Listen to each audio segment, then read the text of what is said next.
It's that lunchroom chatter podcast, you know? Where you sit up and think about fucking your girl's best friend, but you can't because your girl's a fighter and she'll fuck you up. This that lunchroom chatter podcast where you lay up and think about being a porn star, but you can't because you come too quick, so you gotta eat the pussy for 95 minutes. That kind of shit. This that lunchroom chatter podcast where you in bed at night thinking about beating your meat, but you can't because you live with your mama. And she bust in the room and say, bitch, get the fuck up. Mama, why you ain't knock on the door first? This that kind of shit. Where you can be yourself, where you can relax, where you could put yourself into the mind of another nigga. So stay tuned. Let's get this shit poppin'. Lunchroom Chatter Podcast, baby. Yes, sir. Y'all know what time it is, man. This is that brand new LCP. And we are back for a full-length episode today. I got a lot of shit on the docket. Now, also coming up soon, man, I have an interesting episode, man, because about 3 weeks ago, man, I had somebody, they said, John, start a Hinge dating profile. And when I tell y'all, that shit was damn near open and grand closing the same fucking week. I want to boo Hinge, bro. So on an upcoming episode, I'm going to censor that damn near the entire episode about the week and a half I was on Hinge and about why dating in this era is difficult. It's fucking difficult, man, because as you get older, more and more people accumulate trauma and it makes this shit so fucking difficult, especially when you factor in social media and how many people just sit back and watch and just regurgitate these fucking memes, these fucking viral trendy posts. They watch all these fucking Netflix Love is Blind, all these shows, and they get such a skewed interpretation of what love and what reality is. But before I dive into the episode, man, I'm gonna talk about one thing about my time on Hinge. Now, for those who have never been on Hinge, on Hinge, like somebody can like you and that person's like is going to show up in the fucking like box or some shit, and you can go to their shit, you could look at their page, and you could determine, you know what? This person is pretty cool. Let me accept the fact that they like me, so now we can talk. So, now the first person that liked me on Hinge, she was 44 years old. Now I'm going to read y'all her fucking profile, and you guys tell me if this shit sounds appealing. So, the first person who liked me on Hinge, her profile says, I don't like drama. If you need money, don't like my page. If you need a place to stay, don't like my page. If you need a ride, don't like my page. If you needy, don't like my page. I'm not an ATM. No females. Please keep it moving. Free time is travel time. Passport 100% straight males only. You are catfishing. Please don't swipe. If you are married, please keep it moving. And again, like that's her profile. Now when I go down, I'm like, you know what? This shit sounds unappealing. Like, what is she looking for? It said, I'm looking for a long-term partner. I'm looking for a soulmate. I want to boo. Boo, bitch. You never gonna find nobody serious if that's how you fucking start off your dating profile.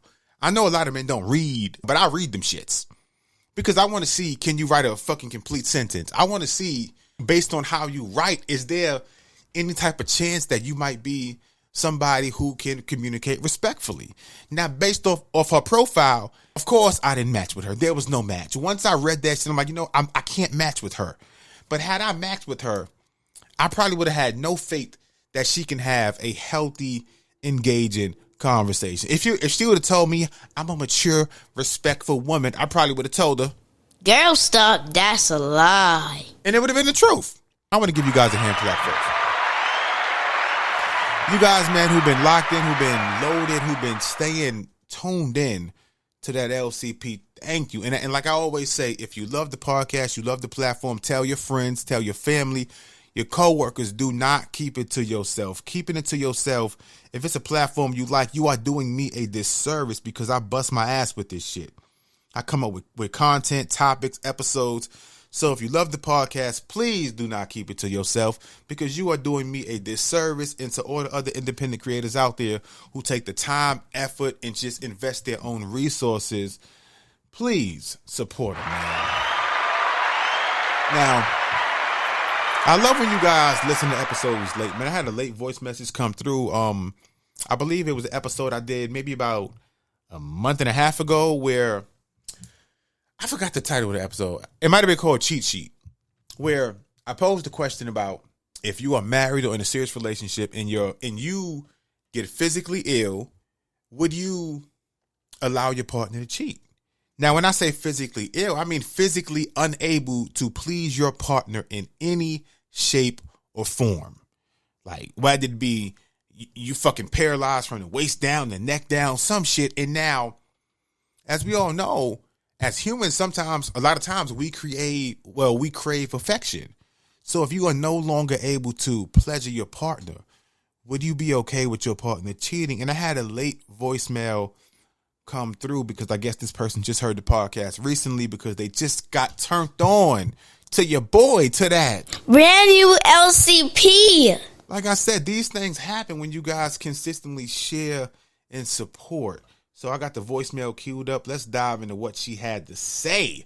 Again, the question was, if you are physically unable to please your partner because you develop some kind of condition, would you be okay with your partner cheating? That's a lengthy voice message. So, of course, I'm going to jump in between and give you guys my opinion.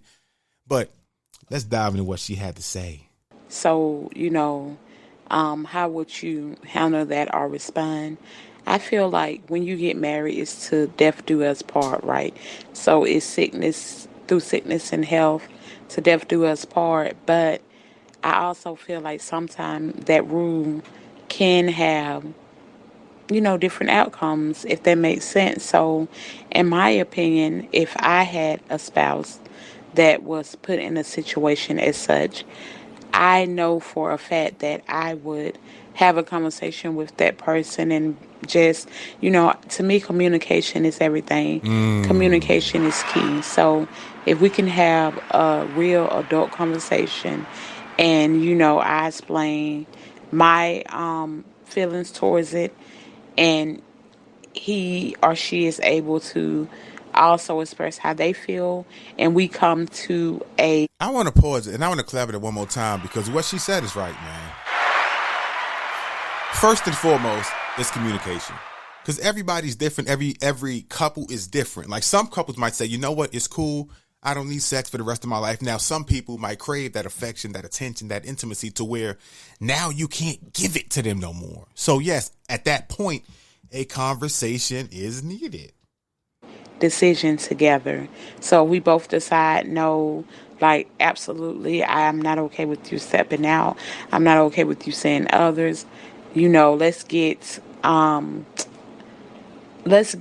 adventurous, or let's get creative. So let's incorporate sex toys. Let's do this. Let's do that.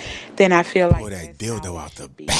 Now, if you have a conversation with your partner, and your partner, again, same topic, same conversation, and they agree that, I understand your position, I understand how hard it also is or can be for you, so let's do it this way.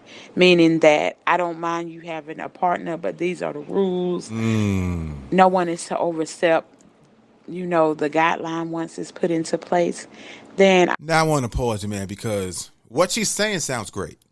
But as we all know, sometimes you can put guidelines in place, but in the moment, in the heat of the moment having sex, a lot of times those guidelines are probably going to be overstepped. And a baby might come. Because we can use all the protections in the world. We can use all the fucking contraceptives and take all the proper risk. But once you lay down and have sex with somebody else, you are assuming the risk of what the fuck might happen, especially as an adult. And that's the risky part.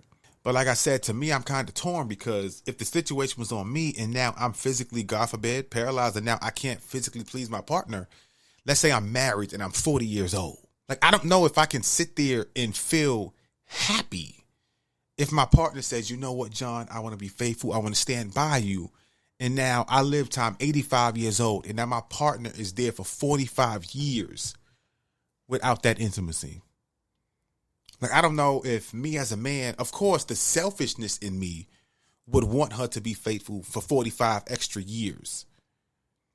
But I don't know if the human in me is going to be okay with that. Because you got to take into account her feelings. Like, she might want to be held a certain way. She might want to be a different type of attraction and intimacy outside of simply kissing and hand holding, which might be all I can do for her in my current condition. So yes, we can incorporate sex toys and shit like that, but as we all know, that don't make up for the real thing. So she might want that dick. She might want that D-I-C-K, bitch. She might want that.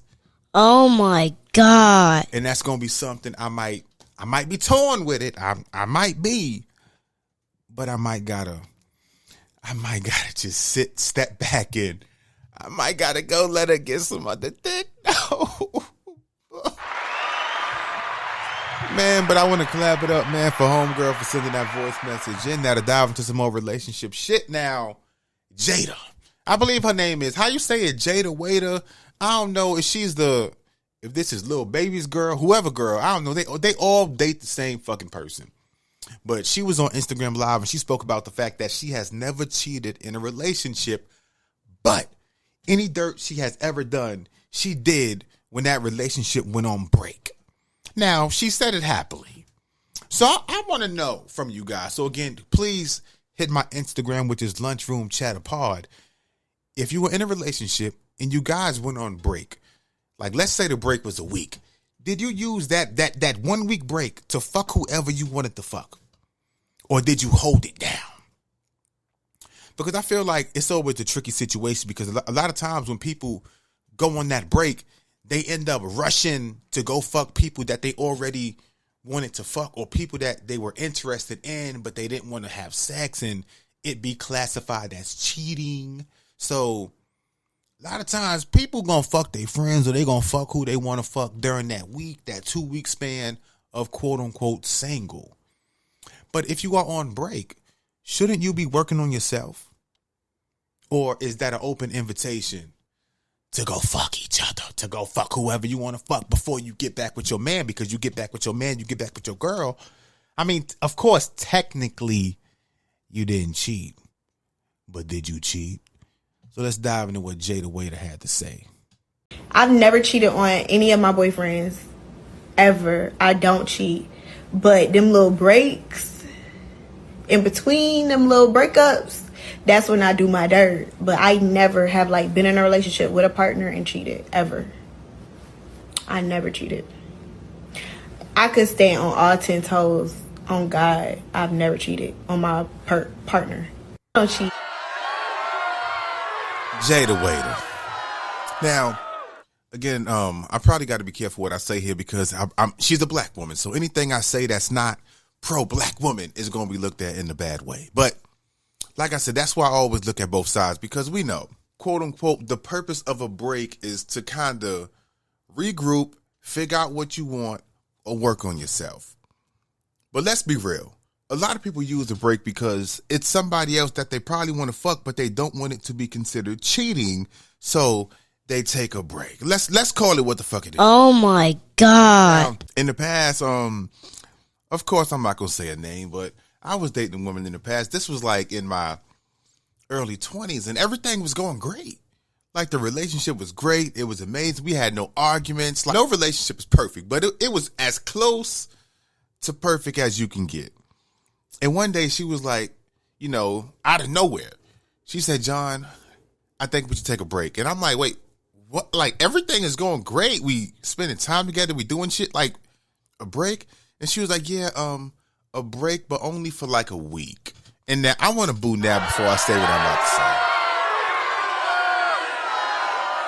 And like I said, when you come to me and you already say, hey, we should take a break, and then you put a time frame on the break, internally, that's letting me know you need a week to fuck whoever you trying to fuck, and then you gonna come back and quote unquote be this perfect happy couple. But see, a lot of people need that week, need that time, or need that time away from your partner because whatever you do, people often say, well, I didn't cheat because we weren't together. And that's another reason why a lot of relationships don't work, because fucking somebody else is not going to save the relationship. Fucking somebody else is not going to improve everything that you have going on. But like I said, I know I'm a man. I can't express that because every time we express something, we feminine, we sassy, whatever the fuck the case may be. And now to segue from that, Party, who is also known as Partisan Fontaine, which is the ex-boyfriend of Meg Thee Stallion, which I'm sure a lot of you guys hate because he has expressed himself. But this is what he had to say about when men are too expressive. To anything, and there's always some type of criticism or backlash. You know what I'm saying? For any reaction, you too sad, it's man up. You know what I'm saying? You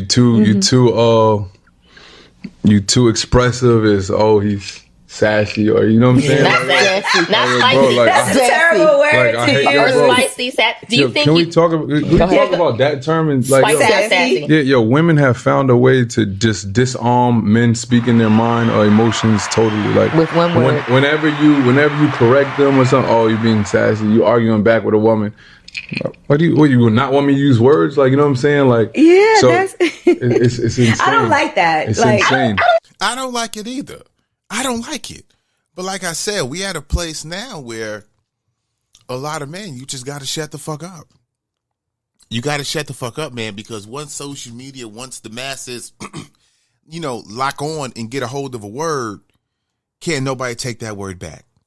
And a lot of women have seen that, okay, so anytime a man does something I don't like, I'm sure a lot of you guys are right now thinking, oh, John, you sassy because you're speaking on it. Like, that's just the go-to and how powerful social media is. And a lot of people's minds have been flipped and contorted around to just believe whatever they see or regurgitate every fucking thing they see on social media. So I want to boo you motherfuckers out there, man, who don't let men express themselves. Everything he does is sassy.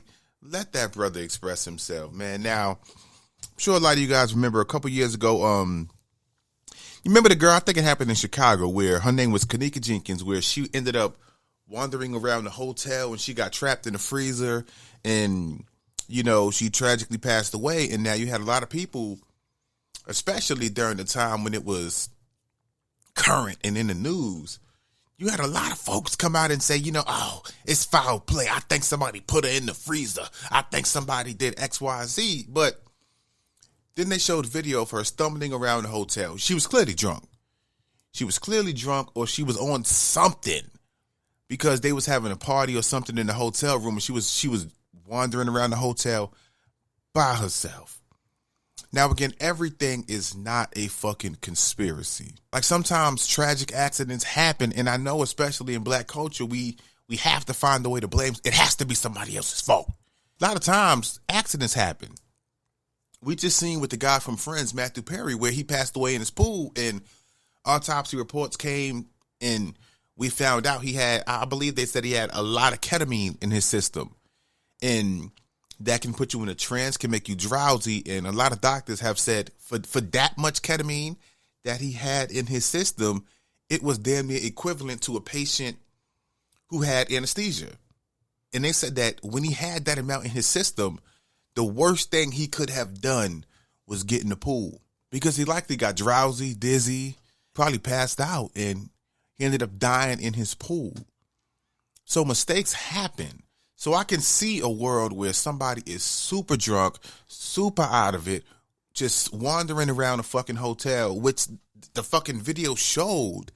The video showed her walking through the kitchen, and you end up getting into a freezer. And I used to work at KFC, and a lot of times, like, depending on the type of freezer, if you go in that freezer, the shit locks behind you.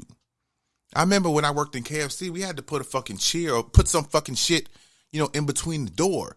So if you drunk and now you stumble in the freezer, now the shit locked and you in that shit.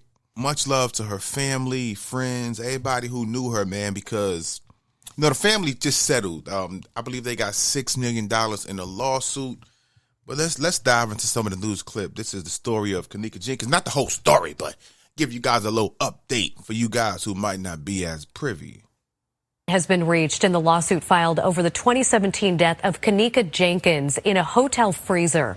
The 19-year-old Chicago woman died of hypothermia inside a Rosemont Hotel's walk-in freezer. She had been attending a party at the hotel. The Tribune reports that Jenkins' mother is actively fighting to keep terms of the settlement sealed from the public. I'm going to clap it up, man, because I respect that. Like, mama, please keep fighting. Like, keep all of those fucking terms private if you can, because once social media gets a hold of terms or conditions, then it gets annoying because motherfuckers, everybody's a fucking detective. Like, once the fucking terms come out, oh my God, so you mean to tell me you taking $6 million because I like, bro, it's not your fucking daughter. It's not your child.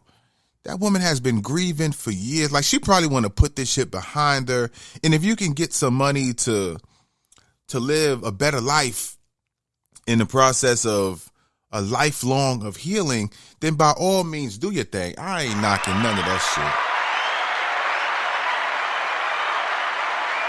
I ain't knocking none of that shit, man. But speaking of somebody getting knocked, man, Cardi B is on a rant. Cardi B has been going fucking crazy. Now, I'm going to say this right now. Cardi B, get the fuck off social media, okay? One more time.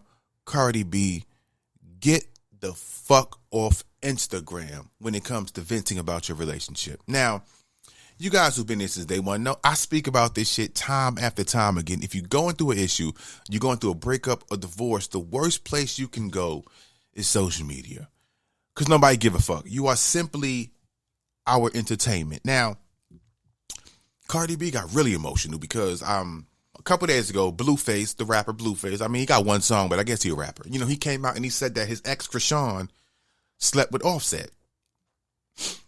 And Cardi B found out, she got angry, she got mad. I mean, as she should, because they are technically still married. But like I said, you got to be careful what you sign up for, because Cardi B has said time and time again years ago that Offset is a cheater, that Offset breaks her heart, that Offset does dirt. Again, these are not things that I'm making up. These are things that Cardi B has said out her own fucking mouth about her husband. She said this shit years ago. Now think back to when she said all that shit. Offset interrupted her concert performance, got on stage, gave her some flowers. They ended up rekindling and getting back together. You know, I want to clap it up because that's great. And now I want to end the applause, because when you get back with somebody and they do the same shit that you said they did before, I'm not going to be shocked by it. And if I'm not shocked, then why the fuck are you shocked when you the one who told me how he was in the first place?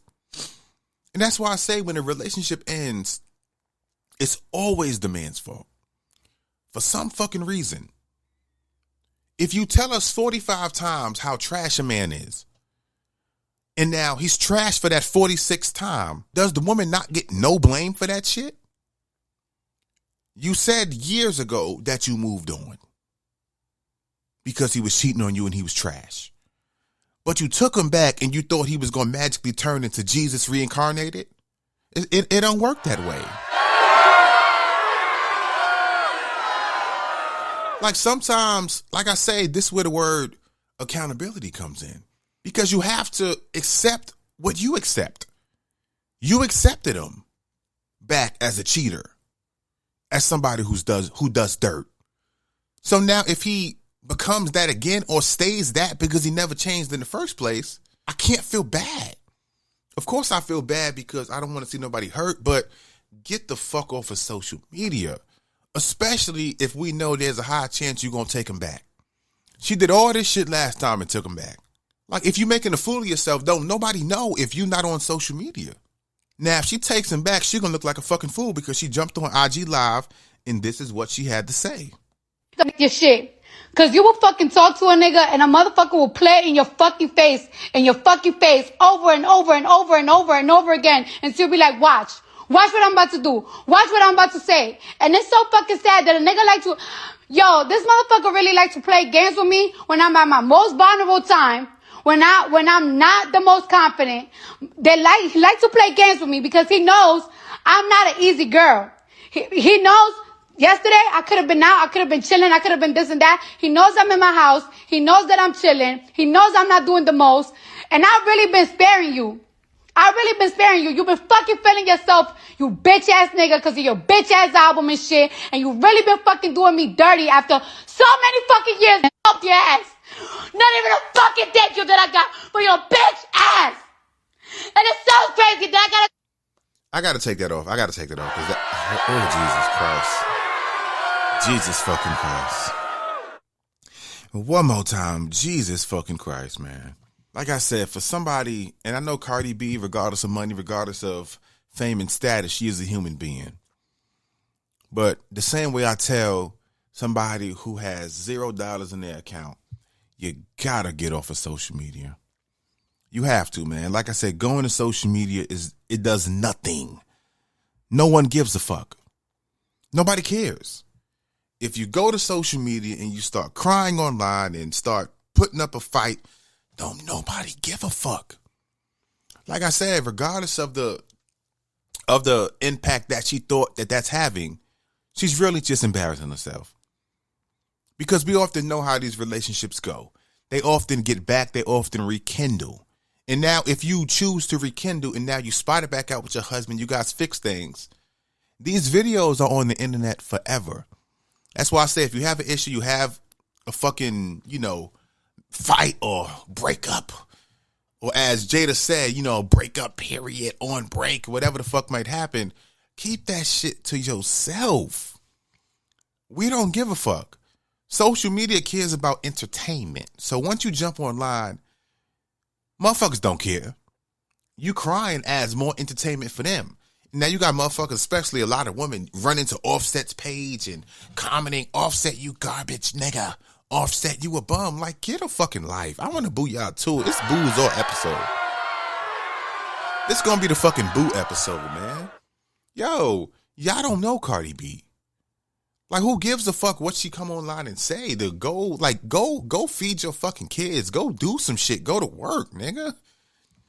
Nigga run into her husband's page, commenting hella shit for no fucking reason. Fuck y'all. This shit make no fucking sense. I know they lying. Ooh, you a lie. Shit crazy, man. But now, speaking of something that warmed my heart, man, Meek Mill got emotional when he was speaking at the signing of a probation reform bill in Philadelphia. I want to clap it up for Meek Mill, man, because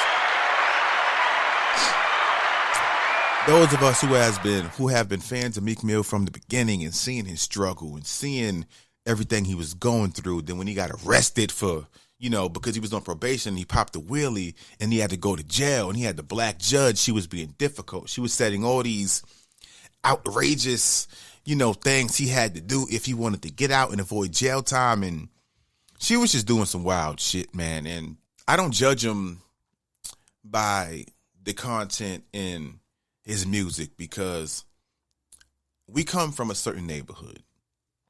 Like, regardless of how much you grow, regardless of how much you elevate, a lot of times our brains and who we are and our stories are conditioned by what we've seen. Like I always say, I grew up in the projects.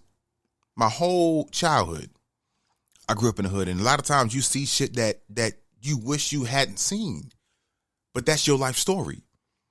So Meek Mill could move out, get a big-ass mansion in fucking Idaho in the mountains or some shit.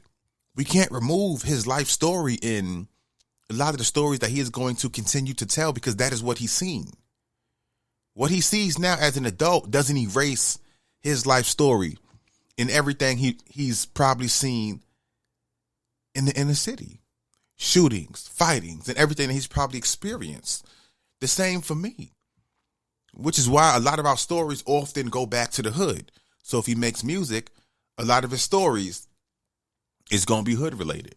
It's going to be street related. But that does not mean, his mental thinking and his mental processing isn't mature. So I want to play for you guys a little clip. This is Meek Mill speaking at the probation reform bill signing, and he got emotional. And I love it, man. Like, I love when men, especially black men, show emotions. And I know a lot of times when a black man does show emotion, he's called, as Party said, sassy. He's feminine, or that's bitch shit. But I love it, man, because us men, especially black men, we have emotions as well. But this is Meek Mill speaking about a lot of the trauma and a lot of what he's gone through as a man, which is why that probation reform bill is so fucking important, especially to him and the youth. Go pick my mom up to take my son to school in New Jersey. I was actually committing crime the whole time from technical violations. And I didn't have any way to get around that, because I already was in jail my whole 20s. my son seen me in prison, and I wanted to take my son to school. So I thought that it's either I'm going to go to jail, I'm going to take my son to school, and, you know, I end up taking my son to school. So I want to thank you guys here today. I don't want to get emotional because it's a lot. You all right? It's good, bro. You don't got to clap. You don't got to clap because I'm at a point in my life like, we all grew up in the streets, and we try to be better, but they labeled us felons, sent us back to jail. I had to fight against that the whole time across the... I want to clap it up one more time for Meek Mill, man, because... And then after that, he put out a tweet. He said, I don't know how I cried on the news. I ain't even cried in my cell. And this right here is the most important part. He said, I needed that. I needed that. A lot of black men need to cry. And a lot of times we don't feel comfortable crying. And you heard him. He said, please don't clap because of that inner embarrassment of being a black man and now you're crying in public. But there's nothing wrong with that. But society has made it to where if a man cries, a man shows any quote unquote chink in his armor, then he's weak. He's not good enough. He's soft, but it's a lot of trauma that we go through, man, especially as black men. And that's why I say, man, especially when it comes to dating, you got to find a woman who understands, especially a black woman who understands that men have feelings as well. We are not these emotionless creatures that society has told us that we have to be. So then when we become that, then that's an issue again. Oh, he doesn't show emotion.